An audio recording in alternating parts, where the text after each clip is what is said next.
yo Kaguya dwa wiro Dr. Robert Uko mano wuod Kisumo nyahera en madon wanga hipe daloko ano yo Kaguya dwa wiro Dr. Robert Uko mano wuod Kisumo nyahera en madon wanga hipe daloko gola kaka osom owacho nando ya min 100,000 bidami kori di bed matin kendi chak wenda ai duog ero kamano ya utluo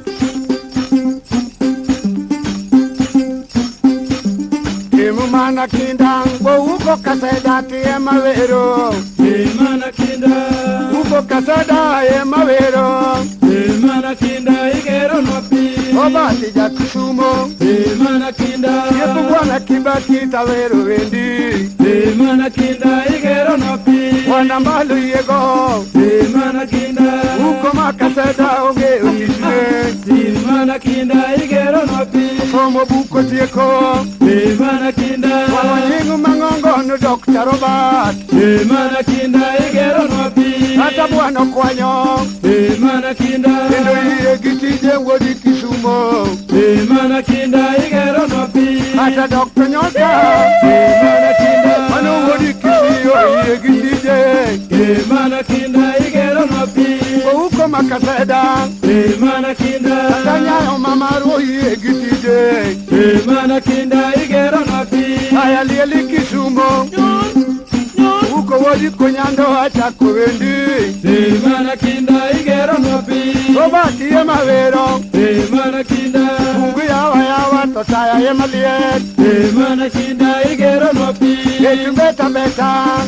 mana kinda uko kaseda hataya ye maliet mana kinda igero nopi Arabi ukanyo Mano kachbigi Ukachi kama podo manyero kama nene Omera ya Dua kiere kama tin kidogo Iyo uko wawe Yeja Kisumo Tayari ya njadago Uko Robatung Wodi nyaro kolowang Ewa temili nyatitina Osomo buko tieko bunyako Nwango nyingu mangongo Robert Dr. Kisumo Wodi seda wa temili nyatitina Inwango dakitare magonyo Kadanga topoko chopa Amerika Kose somo Kenya kaning Tonwango Dr. Marulo Tomorrow marichiet Tomorrow marineko Tomorrow mariguogi Marichuoga guogi To ukonwango to marisomo Konwango mariticho Robert Dr. Kisumo Ujiyo Tanganyika woro ka wora Robert Aruge gatije Robert kaiti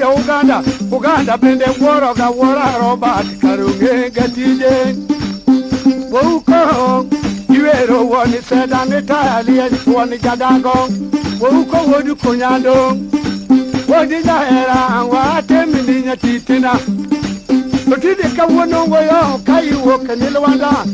Totayo chungi goti tineno Robert uja Kisumo Oyimi chako jembe Wouki chako dhiangu mangungo Robert Karunge gatije Kiro wako ekwe jiengo Umege wabinde miel maber Aparo nuon seda kama itieno yiengo maber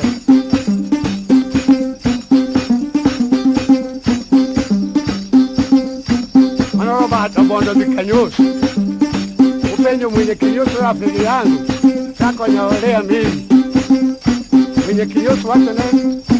Hii kichwa yako hii nusu hii tanyaolea namna gani na kuna hiyo bei ya nusu Kama nataka natoa $10,000